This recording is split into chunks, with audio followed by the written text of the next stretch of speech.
Welcome back to this series of videos about the Book of Wisdom. Today we'll take a good look at book number 7.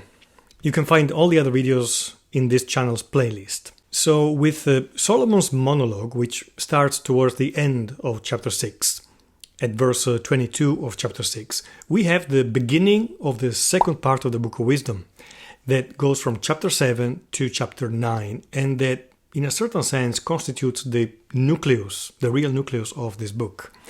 Solomon will introduce himself, define wisdom as the supreme good, sing the praises of wisdom, talk about his own love for wisdom, and finally, in chapter 9, we'll have Solomon's prayer, where he is asking for the gift of wisdom to govern with justice according to the will of God.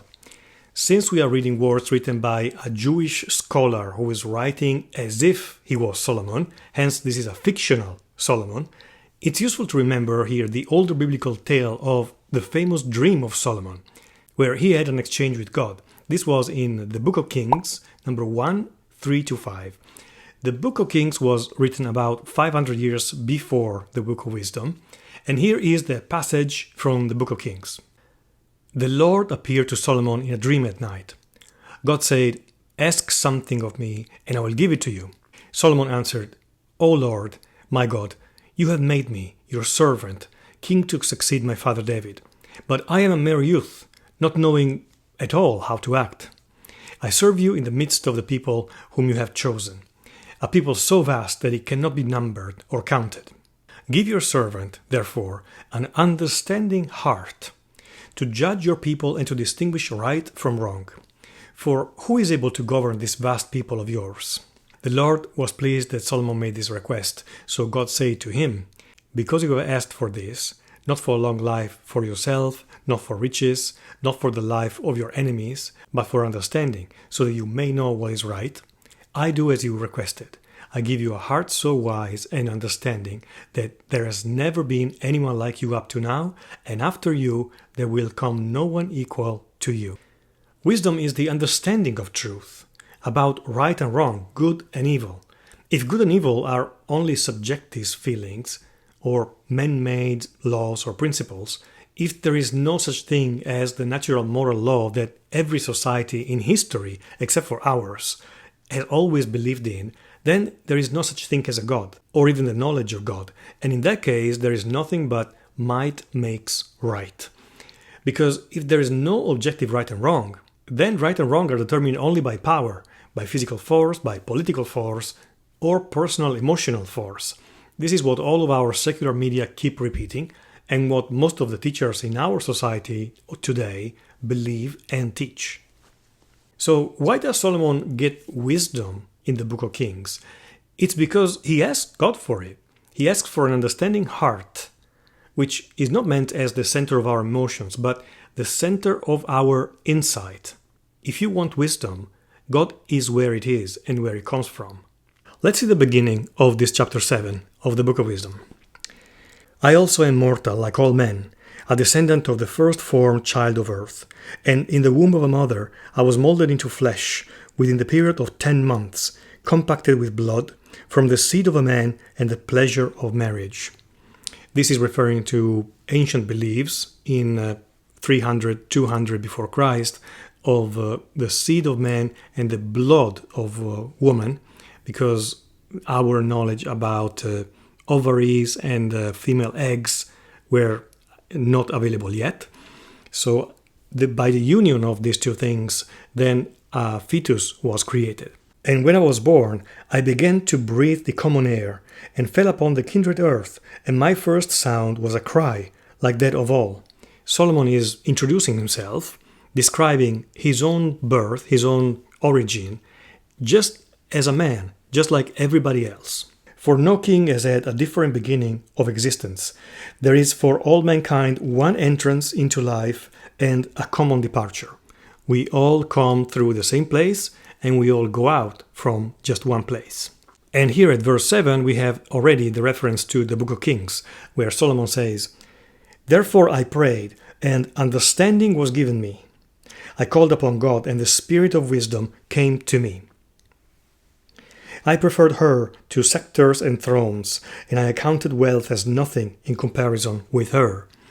It's interesting how Solomon keeps referring to wisdom as her, not only in the Book of Wisdom, but also in the Book of Sirach, in Qoheleth. In many of the wisdom books, wisdom is referred to as an impersonification of wisdom itself, as if she was a woman. Neither did I liken to her any priceless gem, because all gold is but a little sand in her sight, and silver will be accounted as clay before her. I loved her more than health and beauty, and I chose to have her rather than light, because her radiance never ceases. All good things came to me along with her, and in her hands uncounted wealth. I rejoiced in them all, because wisdom leads them, but I did not know that she was their mother. So we hear that wisdom, as an emanation of God, as an attribute of God, is the mother of all good things for us human beings. Here we're going to hear a lot of echoes of the Stoic philosophy that was still very vital in the times when the Book of Wisdom has been written. And later on, towards the end of chapter 7, the tone and the content of the chapter, let's say, it veers a bit more towards the ancient Judaic tradition and the faith-related content. May God grant that I speak with judgment and have thoughts worthy of what I have received, for He is the guide even of wisdom and the corrector of the wise.